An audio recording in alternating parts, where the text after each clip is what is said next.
আসসালামু আলাইকুম। আজকে আমি সিঙ্গাপুর আর মালয়েশিয়ার বর্ডারের কাছে একটা জায়গা আসছি। দেখতে ভালোই, এইটাকে আপনি ভিলেজ সাইড হিসেবেও দেখতে পারেন। অনেক কিছু আছে এখানে, যেমন দেখেন সুগার ক্যান, এই যে অনেকগুলো আছে এখানে, দেখতে ভালোই লাগে। আমি সচরাচর কোনো সময় এরকম লাগানো অবস্থা দেখি নাই, বাজারে বিক্রি করতে দেখছি আর কি। এখানে আবার কলা, দেখেন কলা গাছ আছে এখানে, অনেকগুলো কলা এখানে। ওই যে এই জায়গায় কলার কলিও দেখা যাচ্ছে।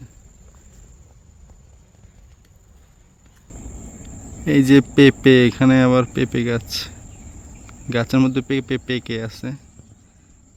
এগুলো আসলে খাওয়ার কেউ নাই, এমনিতেই লাগানো, কিছু কোম্পানি দ্বারা এগুলোকে মেনটেন করা হয়, এই কারণে এরকম দেখতেছেন। আসলে এইসব জায়গাগুলোকে সিঙ্গাপুর গভর্নমেন্ট আস্তে আস্তে ক্লিন করে এগুলোকে লিজের মাধ্যমে বিভিন্ন কোম্পানির কাছে দিয়ে দিচ্ছে।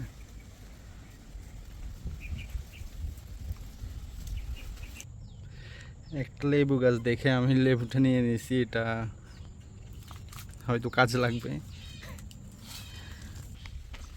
এইসব জায়গার মধ্যে প্রচুর বাতাস, তাই সিঙ্গাপুরিয়ানরা অফশোর ডেতে, পাবলিক হলিডেতে এসব জায়গায় হাইকিং করার জন্য আসে। এই যে দেখতেছেন, এই রোডটার এই পাশটা হলো সিঙ্গাপুর আর ওই পাশটা হলো মালয়েশিয়া। দেখতেছেন মালয়েশিয়ার বিল্ডিং দেখা যাচ্ছে,